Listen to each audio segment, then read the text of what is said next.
Complete হয়ে গেল। এখন রথ সাজাবো। এই যে ফুলের মালাগুলো সব বের করে নিয়ে আসলাম।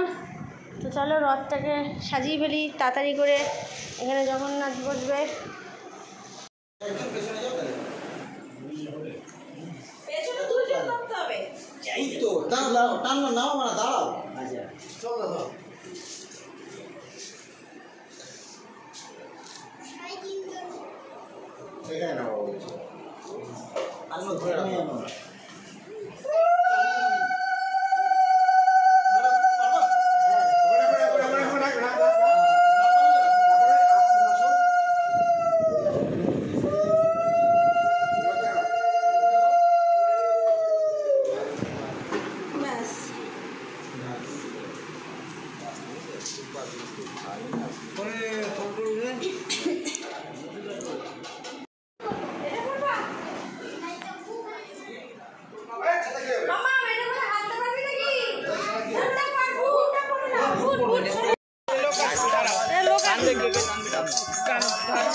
এখন তেন্নাথের কীর্তন হবে। এই যে সবাই চলে এসছে হারমোনিয়াম নিয়ে, আর তেন্নাথের পুজো হচ্ছে।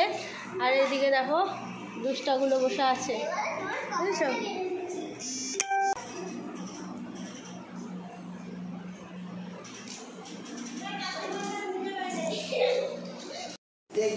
পয়সা আছে, ওই পয়সা নিয়ে গিয়ে বাজারে গিয়ে বাজার করে আয়।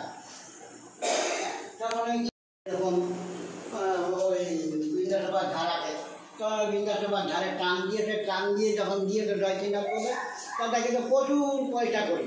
তখন ওই গামছা পেতে ও এরকমভাবে তুলে নিয়ে ও গামছার ভিতরে রেখে দিচ্ছে। তো গামছা যতবার রাখছে তাহলে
রাত্রিবেলায় সব পরিষ্কার পরিচ্ছন্ন করে রাখলাম। ঠাকুর ঘর পুরো সুন্দর করে গুছিয়ে পুছে ঠুচে রেখেছি, বুঝেছো?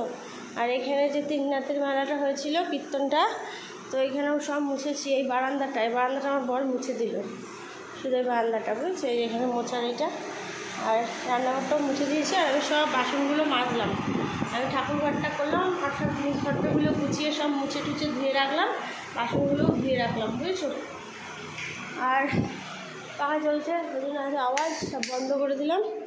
পুরো রাত হয়ে গেছে। এই ঠাকুরের আসন ফাসন এগুলো সব ধুয়ে ঠুয়ে দিলাম। এখন ঠাকুর ঘরে জিরো লাইট জ্বালাবো। তার আগে এই মশা মারার ব্যাটটা নিয়ে নিই, কারণ এটা হচ্ছে লাগবে মাঝে মাঝে, ভুলে যাবে মায়ের পর। এই যে জিরো লাইট জ্বালিয়ে দিয়েছি, দেখো জিরো চলছে। এই জিরোটা জ্বালাবো না, এই জিরোটা জ্বালাই। এই জিরোটা জ্বালালে ঠাকুরের এখানটা পুরোটা আলো পড়ে, দেখতেও ভালো লাগে, বুঝেছো? তো চলো আজকের মতন tata, bye bye, good night, by.